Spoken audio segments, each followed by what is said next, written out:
నా పని చూసుకుంటాను. వస్తున్నాను. అవి సరిగా పెట్టు.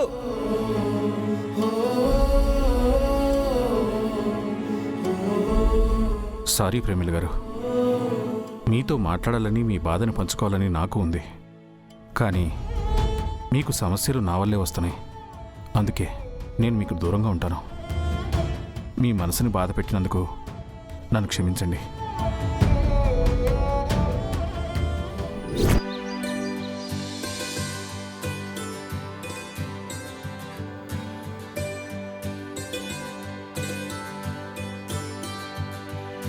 నమస్కారం సార్. నమస్కారం.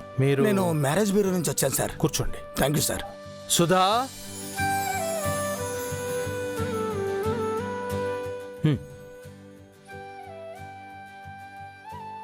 ఫోటోస్ చూపించమంటారా sir?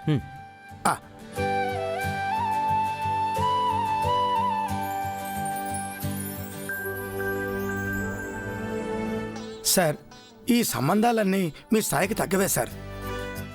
Well settled family sir. చూడండి ఒకసారి.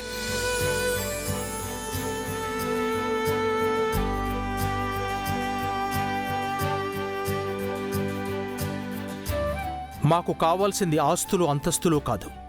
అబ్బాయికి మంచి ఫ్యామిలీ బ్యాక్గ్రౌండ్ ఉండి ఏ దురలవాట్లు లేనివాడై ఉండాలి. Okay sir. 1 second sir.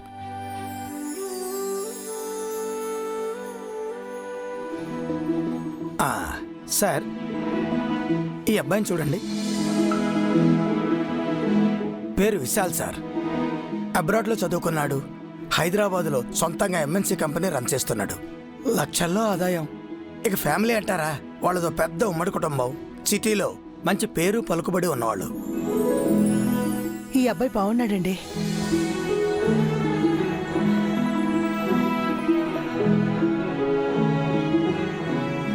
చూస్తుంటే మంచి అబ్బాయిలానే అనిపిస్తున్నాడు. జయ, ఒకసారి చూడు.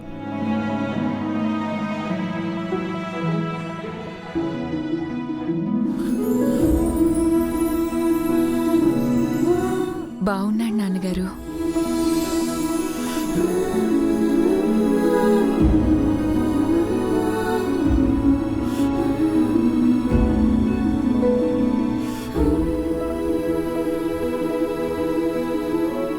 వెల్, ఈ అబ్బాయి తల్లిదండ్రులతో మాట్లాడి పెళ్లి చూపులకి ఏర్పాట్లు చేయండి. అన్నీ కుదిరితే నిశ్చితార్థాన్ని కూడా ఏర్పాట్లు చేసుకుందాం.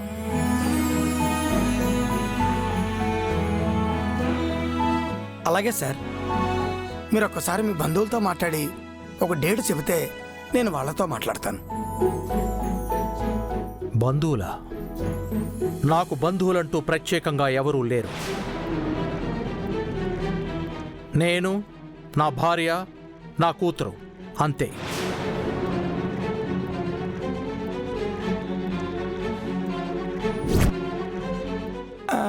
అయితే వేరే సంబంధం చూస్తారా సార్? ఎందుకండి, ఈ సంబంధం మాట్లాడుతున్నాం కదా. అంటే అది వాళ్ళది ఉమ్మడి కుటుంబం అని చెప్పాను కదండి. వాళ్ళకి కట్న కానుకలు పెద్దగా అవసరం లేదు, కానీ అమ్మాయిది పెద్ద కుటుంబం, బంధువులంతా ఉండాలని వాళ్ళ డిమాండ్ సార్. ఓహో, అంతే కదా. మా జైకి మేమే కదండి, మేనమావలు, వదన్లు, అక్కలు, అన్నయ్యలు, బావలు అందరూ ఉన్నారు. మా అన్నయ్య ఎవరనుకుంటున్నారు? సుధా, సుధా, సుధా.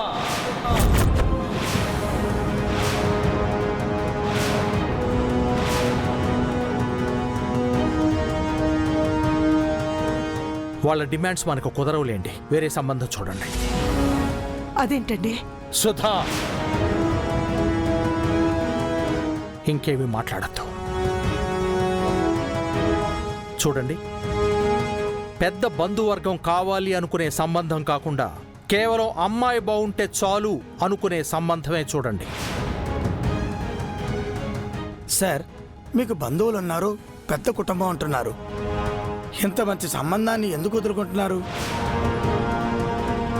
ప్లీజ్ ఇంకొకసారి బాగా ఆలోచించండి. ఇక మీరు బయలుదేరండి.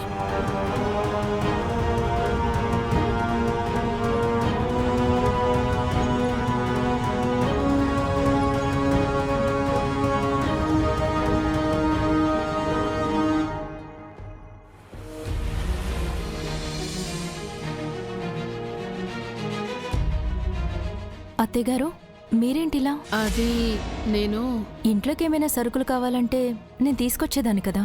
గుడికెళ్తూ ఊరికే ఇటొచ్చాను. నీ పని చూసుకో, నాకు కావాల్సినవి తీసుకుంటాను. సరే అత్తయ్య గారు.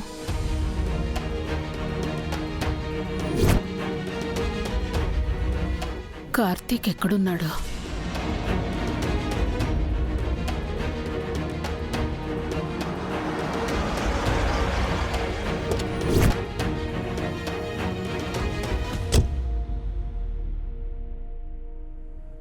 మావి గారు మీరేంటిలా వచ్చారు? ఏ లేదమ్మా, కార్తీక్ని బాధ పెట్టామని మనసు చాలా కలవరంగా ఉంది. ఒకసారి తన్ని కలిసి సారీ చెప్పాలని వచ్చాను. కార్తీక్ ఎక్కడున్నాడమ్మా? అది తను సరే నేను వెళ్ళి మాట్లాడతాలే, నువ్వు పని చూసుకో.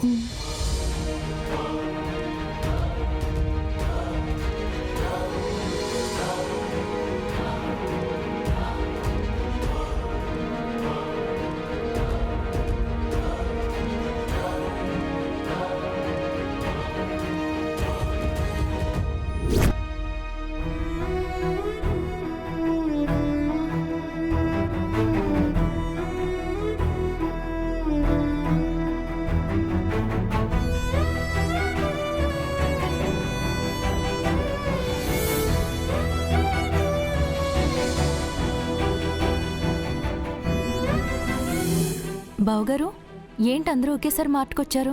ఇప్పుడే అత్తయ్య గారు మావి గారు కూడా వచ్చారు. పెద్దమొచ్చిందా?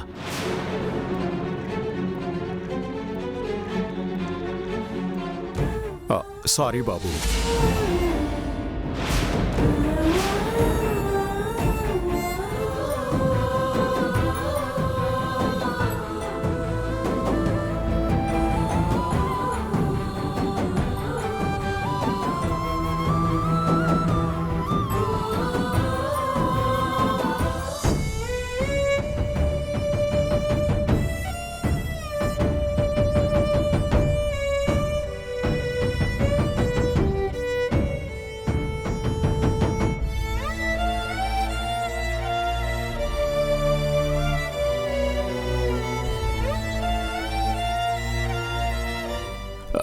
మీరు నాకు సారీ చెప్పడం ఏంటండి? తప్పు చేసినప్పుడు క్షమాపణ అడగడంలో తప్పు లేదు.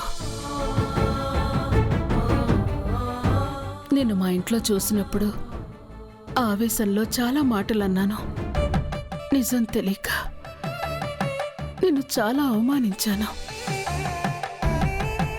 ప్రమీల నిన్ను టిఫిన్ చేయటానికి పిలిచిందని తెలియక ఆవేశంలో ఏదేదో మాట్లాడేసింది. నువ్వవేవీ మనసులో పెట్టుకోకు బాబు. Really sorry. సార్ మీరు పెద్దవారు, మీరు నాకు సారీ చెప్పడం ఏంటి సార్?